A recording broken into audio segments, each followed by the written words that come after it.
One of my favorite directors of all time is Robert Rodriguez. So if you don't know, before he was on bigger sets like Spy Kids and Desperado, Robert Rodriguez was once 23 years old, broke, and in college at UT Austin. In the year 1993, he directed his first feature film, El Mariachi, with only $7,000 to his name, which, by the way, he got from subjecting himself to drug testing. He shot the film within 14 days. Usually feature film production timelines are about double that. And again, only with $7,000, which sounds like a lot until you realize that he was basically forced to shoot this thing on film. There wasn't really the digital technology that we have today available back then. This was, at the time, the cheapest feature film to ever be created and distributed. It went on to win the Audience Award at Sundance, starting his career with this $7,000 movie. Fast forward to 2018, Robert decides to recreate this experience with 5 unknown filmmakers by giving them their own $7,000 budgets,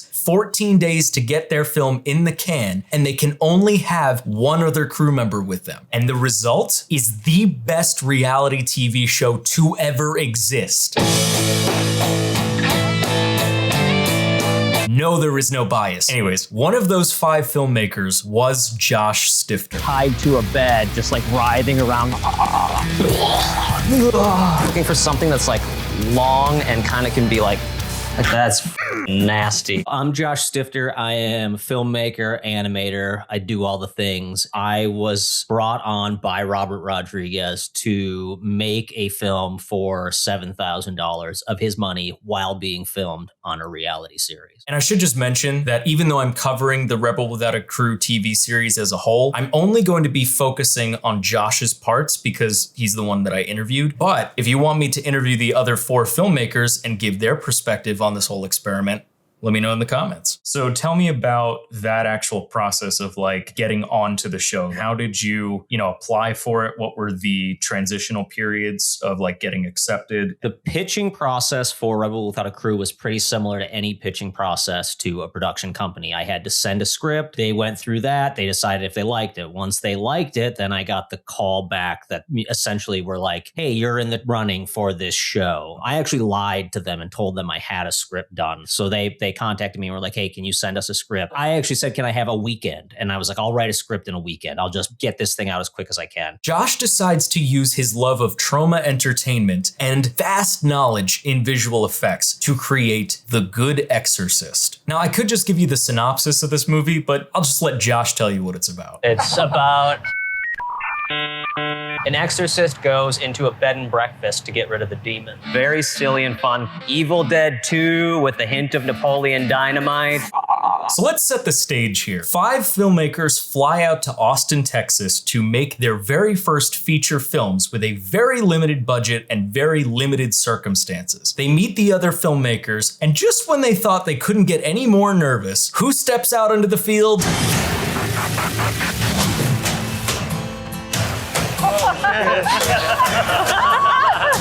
The man himself explains the rules to them, and then he drops this bomb. One more thing. Once you've locked your film, we will premiere it here in Austin at South by Southwest. Shut up! Oh my God. Yes. Yes. You must think about your audience. The plot thickens. So once this bomb is dropped on them, they are given very limited time to look through a whole pamphlet of locations and essentially choose one of them without ever actually even scouting them, which is insane. Location scouting is the quintessential part of pre-production. It is arguably more important than casting your actors. If you don't have a location, you don't have a movie. So when I started looking through locations, I wanted to make sure I could have a location that I could use for almost the entire shoot, so my cast would get used to going to one place. I'm gonna take Star Hill Ranch.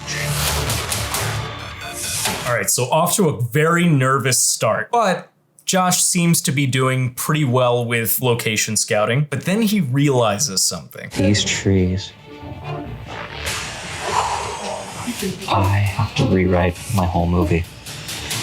And this is just episode 1, by the way. It's fun to watch the show back because there are things that I realize about myself that I'm incredibly dramatic. My wife tells me all the time I'm very dramatic. The fact is that's kind of taken out of context, where I was like going through this ranch. They pushed me to the ranch in the big cell, truly with changing my general script, general concept of the bed and breakfast to the ranch was simply the location in proximity to where we were staying. Because I knew I was already going to lose time doing it's called an OTF, and on the fly. That's where you turn to the camera and you're like, today's a great day. I can't believe how much we got done, or everything is falling apart. This is the worst day ever. And those are all bullshit. It's always a happy medium. Every day is ups and downs. So you're kind of faking it till you make it with reality TV. Thankfully, they don't go into production right away. They're given a little bit of a grace period to get all of their ducks in a row. They're given about 2 days to cast their actors, make sure that they have secured their locations, get all of their gear rentals in order, and pick out things like props and wardrobe. This is a lot of pressure to pick out these props on the fly.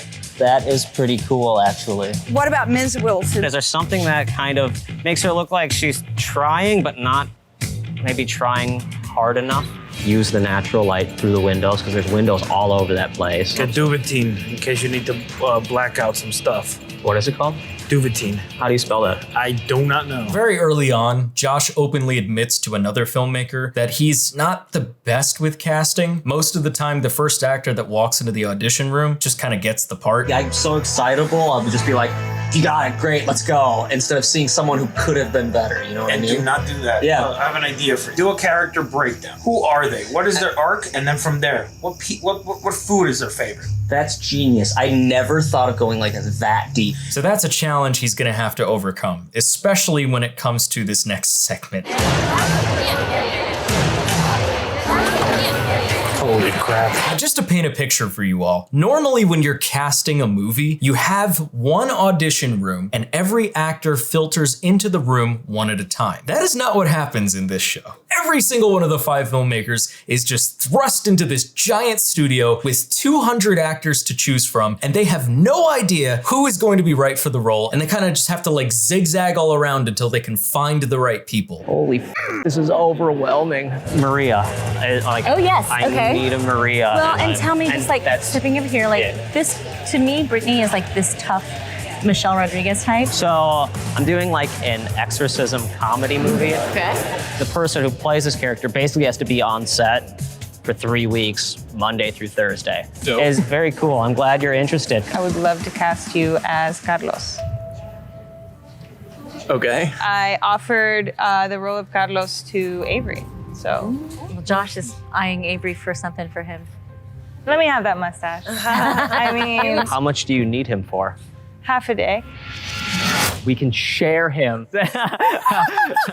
Scarlett and I, at one point, shared Avery, and it became one of those things where we realized quickly that there were no parameters set for winning, losing. The win was if we could even finish the thing. So we never set out to battle each other. I was like, that's the silliest. We will never finish if we are constantly having issues with one another. So we all just kind of became like a little family of filmmakers trying to help each other. I definitely wanted to make something that we could all work together and have a fun time, because I was away from my family and I didn't want this to be something I looked back at and was like, that sucked. I wanted to look back and be like, even if I don't make a movie, even if no one ever sees it, even if The Good Exorcist is a flop, I want to be able to look back and be like, Dan and I went on Robert Rodriguez camp. Josh definitely gets very far ahead with casting, but it's not fully completed. I still have so much to get done, though. I have to find out if I have my actresses, especially. If I don't find out soon that I have a Maria, I'm probably going to lose my shit. And he is able to secure his main location, but at the cost of a huge chunk of his budget. I looked up the website and saw the rates, what they actually are. Would that be $1,000 for Monday through Thursday?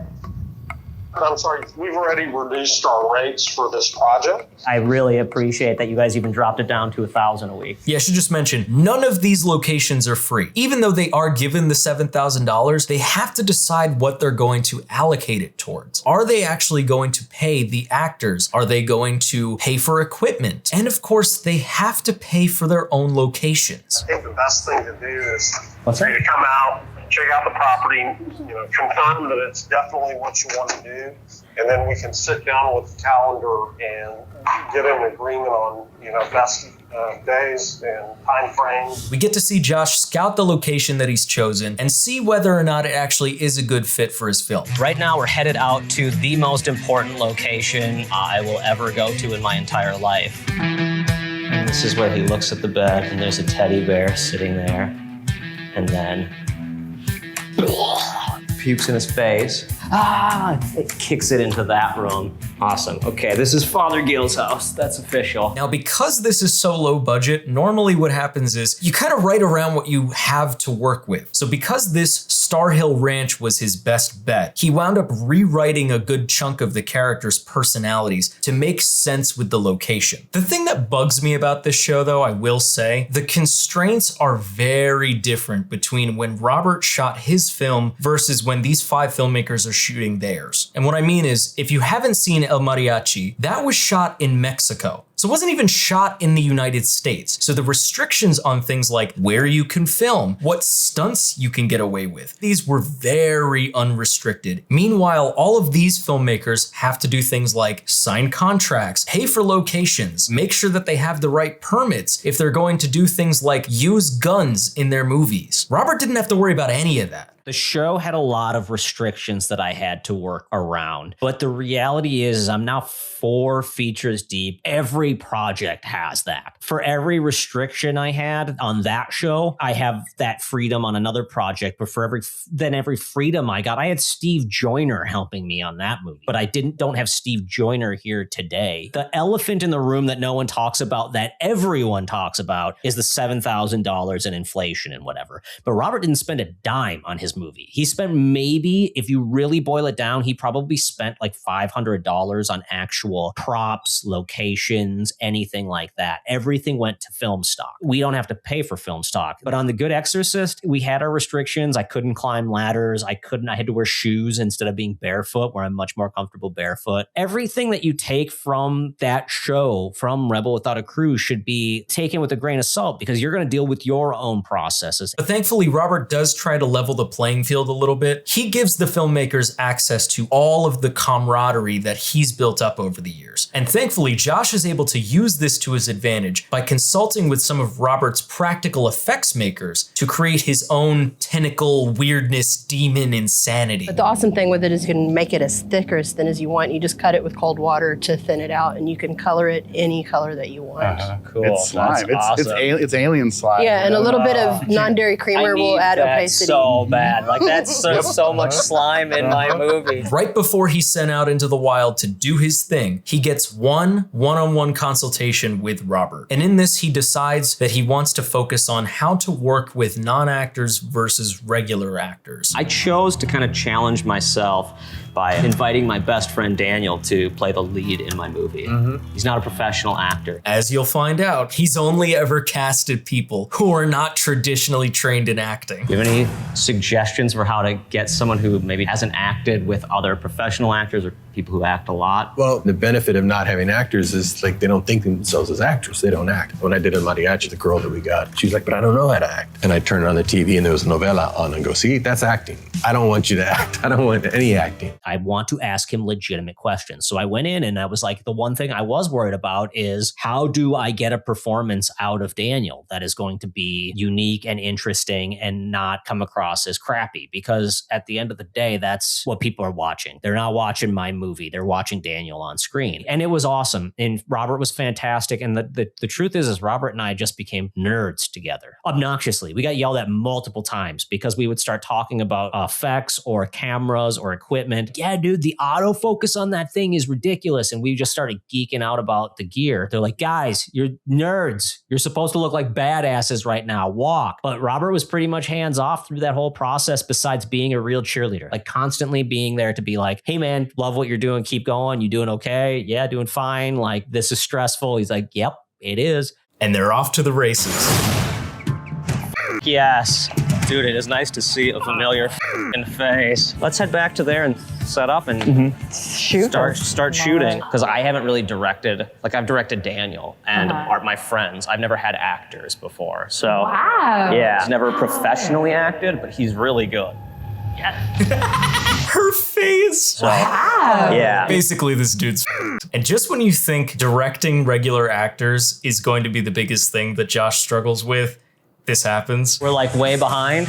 We've been basically trying to figure out how to get audio. This is the only thing I have no idea how to use. What in the is going on with this thing? Audio is one of the hardest things to get right. At least with bad visuals, the audience can actually look at that and go, oh, it's an artistic choice. It's supposed to look like shit. If your audience cannot hear your film properly, they're gonna tune out. Go into Phantom from input. You see in your input, you have Phantom, and then you can go down from there. They're able to get the sound working and get a move on with filming. 9B, take 1. So that video said we might die. I'm very professional. Oh, good. A professional murderer. I can hear the lawn stuff out there. Can you go over there now, like right now? Because it's like super loud right into that building. And we're trying to film a scene. I wonder if lawn care people know that filmmakers are their mortal enemy. I cannot tell you how many times you will be filming something indoors and then right next door there is something loud going on. But thankfully, for all of the obstacles that you will inevitably encounter in filmmaking, there is always the good moments. 19F, take 1. Action. What do you do on a normal Tuesday night? Oh, no. Dance party! That's Tuesday, it's a dance party! Keep dancing. This is one of my favorite moments. I gotta stop, I gotta cut. Okay. Oh my God. This was literally the perfect day. Okay, so far so good. We're about halfway through the series. And now we actually get to see why The Good Exorcist is a Josh Stifter original. At Star Hill Ranch, Josh gets ready to film a scene where his character, Father Gill, is battling an evil teddy bear. We need to find something that we can spray in your face. Josh and his crew have an idea to make fake vomit. Fake vomit. Hell yeah. So we do pea soup with green food coloring and a little bit of black to make it look dark on Dan's beard. That's nasty. So this is something my wife and kids make all the time. Okay, so I'm trying to make this goo again and it will not get thick. You don't want more liquid, you want more powder. Cool. Hey bud, what's happening? You really miss me? Yeah. Why? I just miss you. Oh, that's sweet. Yep, now it's working for me. It's clear that Josh is in the weeds right now with this project because it just sounds very dismissive of his kid. He's just kind of like, Daddy, I miss you. Shut up, kiddo. Daddy's gonna make a movie. Click. Yep, hold it there. Take 1, action. Cut. Holy that was beautiful.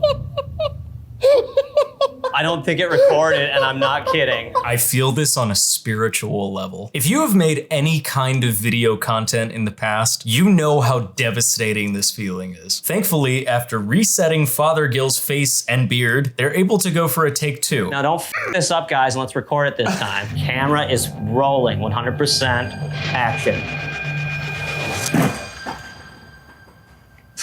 That was amazing. And it's 100 times better. Sometimes you have to make mistakes to make the diamonds. All right, so they're moving on. They're now knee-deep in a completely different scene where Father Gill has to perform a dance exorcism to get the demon out of this poor girl. And halfway through their filming, pick up the cross and give me a beat. We're shooting.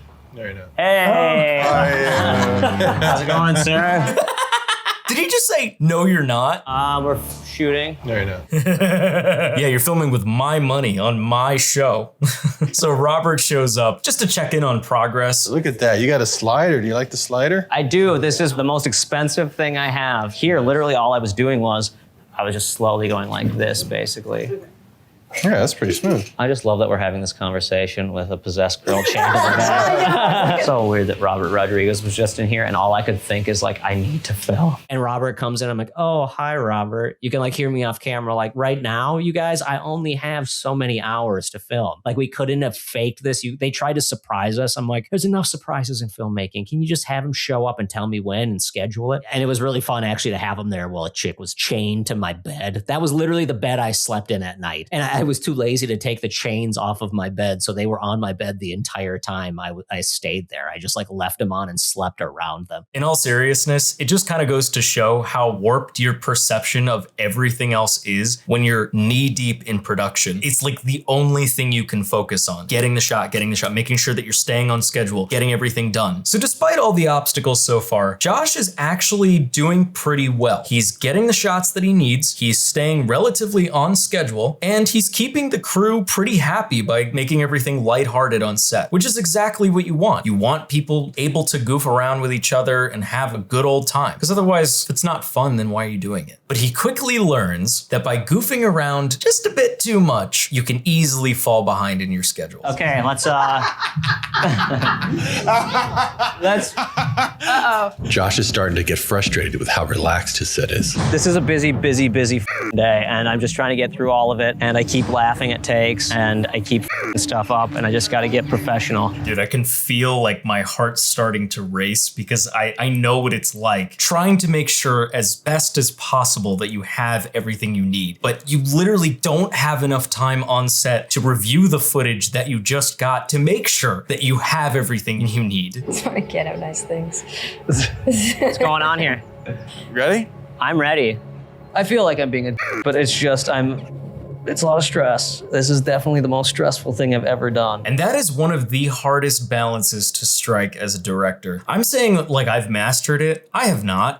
It is very hard to make sure that your crew is comfortable enough to laugh at things on set, but then also make sure that they're serious enough so that you can stay on task and keep on time. And if you've worked on a movie before, you are very familiar with that feeling of like, I'm sorry if I sound short right now, but we have to get this scene done. The positive of being on one set is that it becomes like home. The negative of being on one set is that it becomes like home. So you just become very comfortable and people can become very relaxed. It's just so easy to get lost when you're hanging out with your friends and we're joking and like someone does something funny and messes up a line and you're just like, oh my God, this is why I do this. But it also is like every movie I've been on, it becomes that thing where you run into an issue, the relaxedness takes over. This is why having someone on set who is able to make everyone feel comfortable while you as director are thinking about the movie, that's really important. Daniel was constantly taking advantage of the fact that we had a reality crew because those were the people we had to keep off of our back all the time. They always wanted their footage. They wanted to be in the way. They wanted to do stuff with us. So Daniel was constantly making them laugh, keeping them in their spot so I could be thinking about the budget. So I wasn't boring them with the reality of what filmmaking is. And I just want to give a little halfway disclaimer here. Yes, there are a lot of things that you need to prepare for in this industry, but I also want to emphasize that I love it so very much. I would not be doing any of this if I didn't love it to death. And that's how you know if you love filmmaking to that degree, you are in the right field.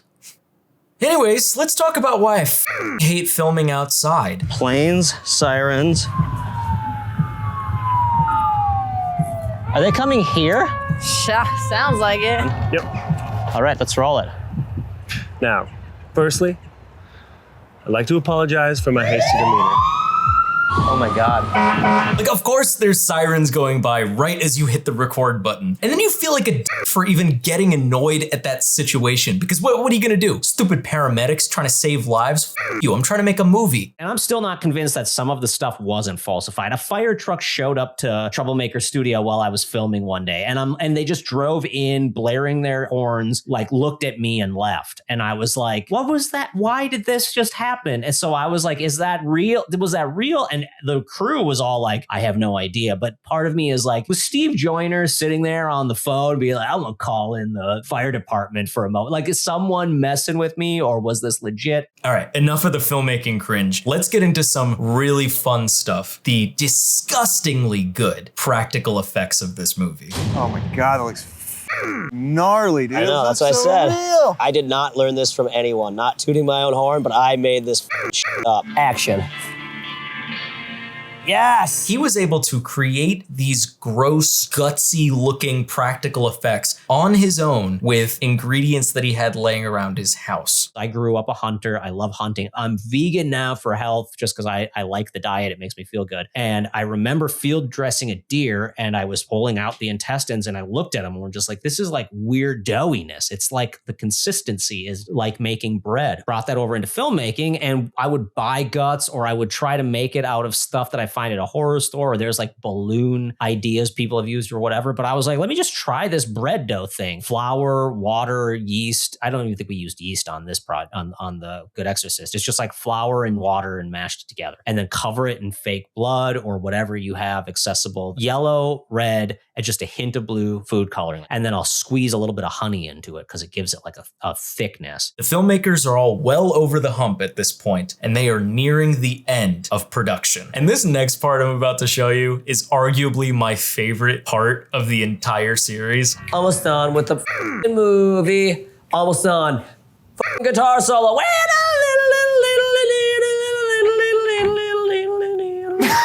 You sound like a sick cat. All right, gang, we've made it. This is the last scene that Josh has to shoot for his movie. All right, start flicking it.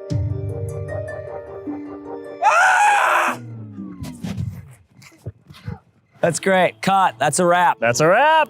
That's a motherfucking wrap on the Good Exorcist. Good Exorcist. The one thing about this is even if it's not perfect, there is blood, there is guts. Like it has everything that I want to put in a movie. But they're not done yet. Now comes post-production. Since I wrapped my movie, the work has just begun. All I have been doing is editing, visual effects, sound design, ADR, work. Josh edited this entire feature film while juggling a full-time job and 2 kids. Like we left our wives for weeks on end with our children. My wife was a stay-at-home mom. I worked multiple jobs. I was constantly having to do that side of things. It has strains on relationships as they do. Like that is the truth of life is like you have to find balance of life, art, everyone has to do those things. And Rebel Without a Crew was one of those opportunities where I was like, can we do this? Like as a family, is this going to be possible? If you want to make movies, that stuff does have to go away sometimes, or any art. Or if you want to succeed in any way, you have to put aside whatever is most important in your life for that moment. But then you find a balance. All right, moving right along to the next feature film, The Good Exorcist, directed by Josh Stifter. When you watch your stuff, all you will see is negative. But it seems like people really dig it and they really get into the story. They get lost in it. I make the kind of movies that would screen on a Sunday afternoon after I got out of church when I was 13 years old, and I would sit and draw and watch and be like, this is cheesy fun. I feel like I made the made-for-TV version of Army of Darkness with all 3 of my movies. Flawed, crappy in their own way. Most people watch it and go like, what is this trash? And I watch it and just go like, it is trash, but it's fun trash, you know?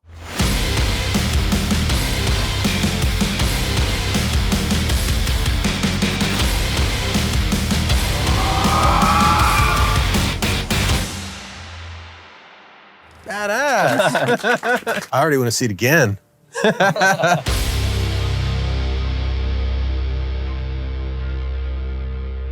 So what did we learn? Filmmaking is hard, for one. This is probably my 7th time watching this entire series, and every time I watch it, I am beyond inspired by what is possible, especially in today's filmmaking landscape. You may not believe it, but it is easier than ever to go pick up a camera and make something amazing. You just have to have the drive.